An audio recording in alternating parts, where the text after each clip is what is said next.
exploring new apartments. Yeah, we're going to see some apartments again.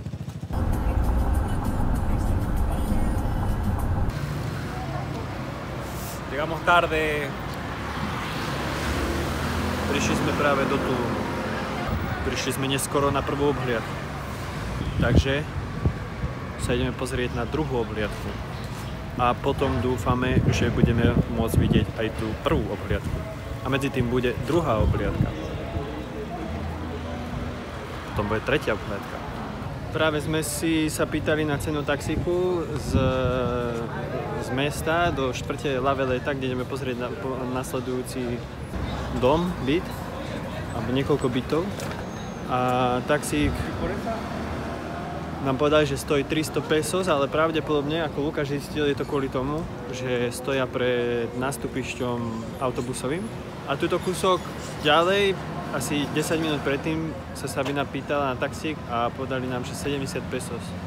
Záleží od toho, kde si beriete taxík, samozrejme záleží aj od toho, či vyzeráte na človeka, ktorý sa tu vyzná, ale každopádne nemusí to stať 300 pesos. Takže pohádali sme sa kvôli taxíkom, ideme pešo. Diego s Lukášom sa vybrali šprintom.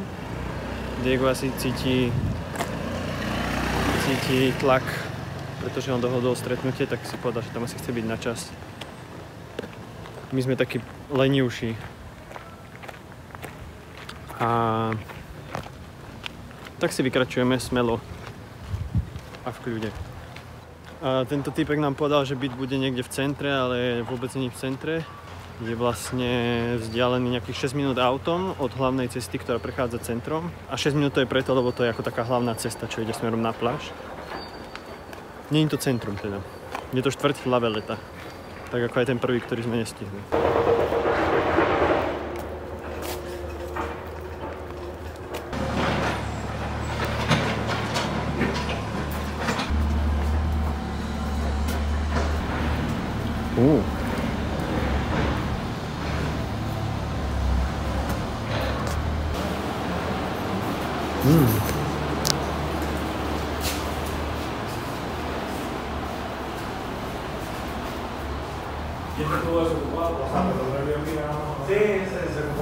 Ese se rentó con una familia que llegó a mediados de diciembre.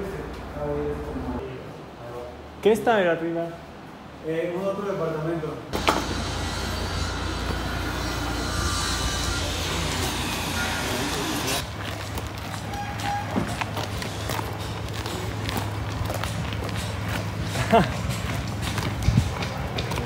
Ese perrito.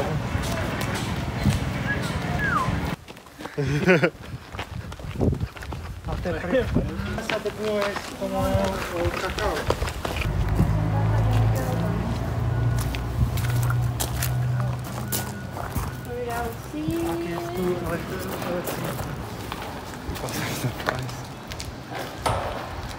Boa.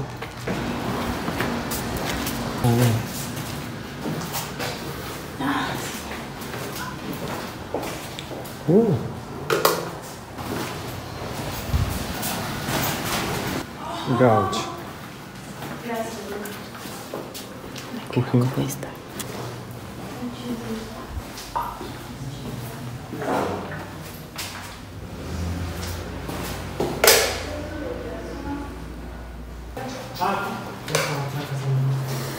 Takže máme po prehliadke dvoch bytov, respektíve dvoch budov. Skončilo to tak, že sme sa pohádali, lebo jeden z tých bytov bol hodne ďaleko a bol aj dosť drahý. Je tam okolo rozostavných hodne veľa stavieb. A potom druhý byt je to ako hotelová, sú to ako hotelové izby, kuchyňa je veľmi maličká, je lacnejší. Sabina s Diegom chcú sa nasťahovať čím skôr, stojí to menej. A ja hovorím, že skoro nič sme nevideli ešte v meste tuto, v centre alebo že v Tulume, na to, aby ja som sa akože osobne rozhodol pre tento byt, lebo je to hodne maličké, tá kuchyňa proste nie je vôbec vybavená, hladnička je miniatúrna, si chceme variť alebo tak ako neviem, kde budeme mať napchaté veci.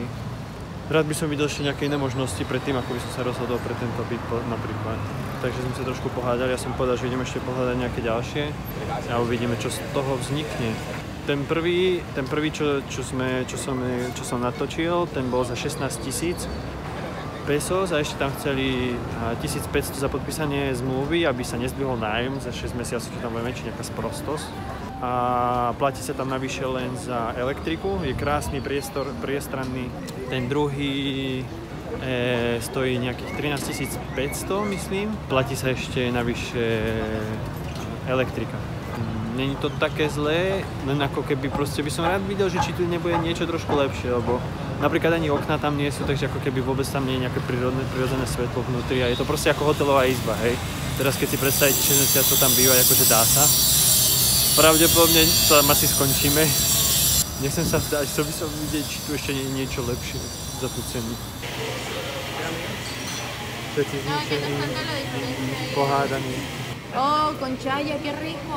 Jugo verde. Yo pensé que chía. No, chai. To je tak, že chcete jesť? Nacho. Nacho.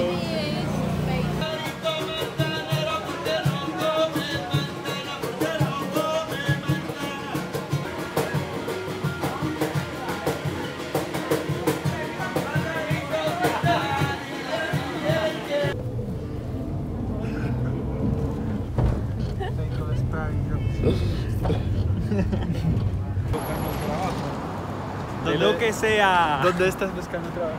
De prostituto. Aj, takže končí sa vlog. Neviem, či toto je druhý vlog, alebo prvý vlog, dlhý vlog, ale končí sa, takže sa s vami lúčim a uvidíme sa pri ďalších vlogoch. Takto ste mohli vidieť nejaké zaujímavé nabídky. Je zima. Mám vám povedať, že vraj je zima. Mi to vnúkajú myšlienky na vlog, na myšlienky. 15 stupňov má byť dneska v Playa del Carmen. Takže tak, lúčim sa s vami. Bye bye, vidíme sa pri novom vlogu.